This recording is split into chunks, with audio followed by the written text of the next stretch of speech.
Hi there, everyone. It's 4 o'clock in New York. One of the most astonishing things about the investigation into the January 6th insurrection is that even though so much of what is being looked into happened in plain sight, the steady drip of revelations from the investigation shows that what we know might still just be the tip of the iceberg when it comes to the ex-president's efforts to overturn the 2020 election result.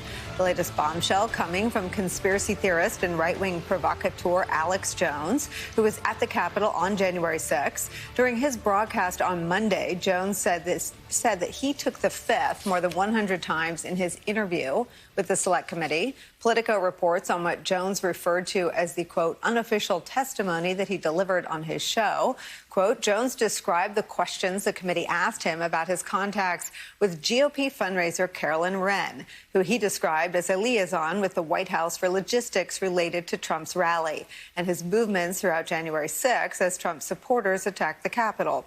Quote, my contact for the 5th and 6th was Carolyn Wren, he said, and that's what I called a White House contact. All this comes amid intense focus by the January 6th committee on recently revealed plans to get the U.S. military to seize voting machines, plans that resulted in an executive order being crafted, one that was not signed and ultimately not released, but would have amounted to a radical and norm-busting power grab by the ex-president and the Trump administration in the days and weeks before Congress was set to certify President Joe Biden's victory in the 2020 election.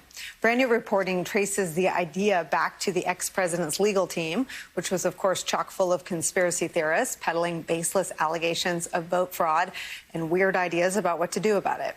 Politico reports this, quote, a former member of Trump's legal team tells the January 6th committee that former Army Colonel Phil Waldron first came up with the idea of Trump issuing an executive order to seize voting machines.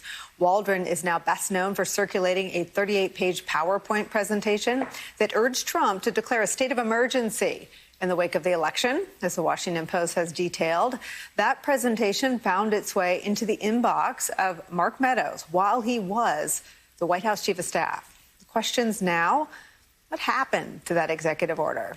Why wasn't it signed? Who wrote it? Did the guardrails hold, barely in this case, and stop what would have been a massive breach of norms that would have damaged our democracy, perhaps beyond repair? Our own colleague, Joyce Vance, writes that it is incredibly important for the January 6th Select Committee to uncover everything it can about these plans. She writes this, the existence of a draft EO doesn't inherently prove that Trump or anyone else entered into an illegal conspiracy, but it does validate the fears of many reasonable officials and watchdogs who were worried about behind-the-scenes scheming before and after the election. And it raises questions that must be answered about who thought it was a good idea to use the military in violation of basic principles to interfere on behalf of a candidate who lost an election. The truth cannot stay covered up. The January 6th Select Committee uncovering what actually happened behind the scenes of the Trump coup attempt is where we start this hour. Joyce Vance is here, former U.S. attorney and an MSNBC legal analyst. Also joining us today, New York Times congressional editor Julie Hirschfeld Davis and former RNC chairman and MSNBC political analyst Michael Steele's here. Michael Steele, I'm going to start with you, and we're going to dive into what these threads mean, the things we've learned about today in the January 6th investigation. But as I was sort of reading all these different pieces today, we have to step back and talk about the simple fact that today's characters, Phil Waldron, Alex Jones, Carolyn Wren, I was trying to think of a way to describe how weird it is that they were advising an American president in the middle of a pandemic, an important hour for our country, the peaceful transfer of power, which ultimately was not to be. They wouldn't have vetted out to attend an event on the South Lawn in any normal White House. These are more than kooks and nuts. These are people with bizarre, way outside the norms views. Alex Jones is, I think, convicted of libel or slander against the Sandy Hook families. Phil Waldron is way outside the norm of any sort of ex-military advisor. And Carolyn Wren was a fundraiser and event planner. His name is on those permits. Talk about the kind of people around Trump, around his White House in the final days. These are affirmers, Nicole. These are people who affirm the baser instincts of Donald Trump.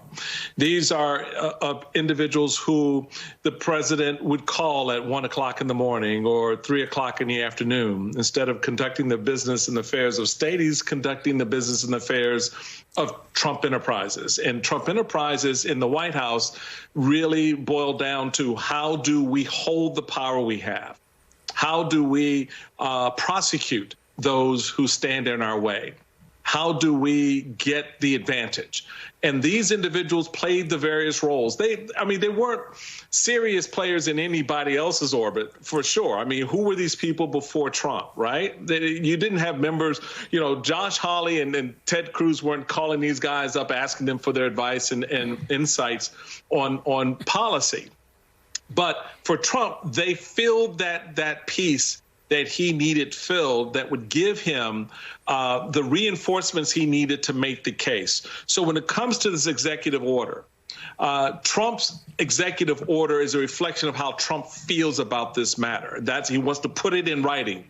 And they're there to reinforce that. You got the media guy with the radio program who can then go out and talk about it firsthand, right? And reinforce the messaging that Trump wants reinforced. So I think we have to look at it in that context. What this means for the January 6th Commission is now you've got a whole bevy of characters who have paper trails, phone records, conversations, et cetera, that reinforce and further fill out to Joyce's great piece the narrative of what was going on behind the scenes. And what you will find, I think, ultimately, is the president's role was stamped with his approval. Mm-hmm. All right. He stamped the roles that were played by various individuals out there with his own direct approval. And that's, I think, probably going to be the more damning part of this for Trump in the end, despite that he may not have said, yeah, y'all go out and take back the Capitol. But everything, all the other little pieces, the conversations he had sort of create this picture. And the committee has been very deliberately and diligently putting that piece together. I mean, just listening to you, Michael Steele, I mean, there's sort of a good news, bad news result to what you're describing. And I guess the good news is that Bill Barr left before this really became an attempt to overthrow the will of the voters. He left it in the hands of Jeffrey Rosen, who said if Jeffrey Clark takes over, not only will I walk out, but all the White House lawyers will walk out. But it also, I think, raises serious questions about what will be in these documents. I mean, if these folks are the likes of who Donald Trump was calling, and as you're talking about him dialing for people who affirm his worldview, you can think of the people who call sort of the like radio hosts. I guess that's how old I am. I remember driving, can you play this one for my old boyfriend? Like that's how Trump was on the phone. Hey man, can you send me over a coupon? I can't get Cipollone to do it, and Barr left. So he's reaching out. But that is a good point about what might be in these documents. Hey, this is the thing I talked to Trump about at 3 a.m. last night when he called me. He wanted you to look at it, right? Yeah, and we've already seen that with the chief of staff conversations. We've seen that with Giuliani conversations, where you really begin to put the picture together. And Joyce, again, I go back to not just what she wrote, but go back and replay some of the conversations she's already had with us from her prosecutorial perspective of what these people are already feeding into the narrative. Unwittingly, we watched on Ari Melber's program last week, 3 of the players just come on and just lay out the case. Oh, yeah, we had this conversation. Yeah, I was involved with, making sure this, that, or the other piece came together. So when you piece all of that together with what the commission already has, Nicole, what it points up is, yes, the role these individuals played, for sure.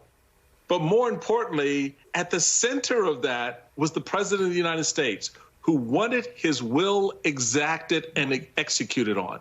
That's what he wanted at the end of the day. He wanted those 11,781 votes, right? He wanted that done. He wanted Mike Pence to go up there and recount the vote or throw out what he needed to throw out, but he wanted his will to be acted on. And that's what all of these players, from the vice president down to whomever, Those are the roles they played, and behind that was the ultimate puppet master, pulling the strings, directing the narrative, and trying to finish out the story.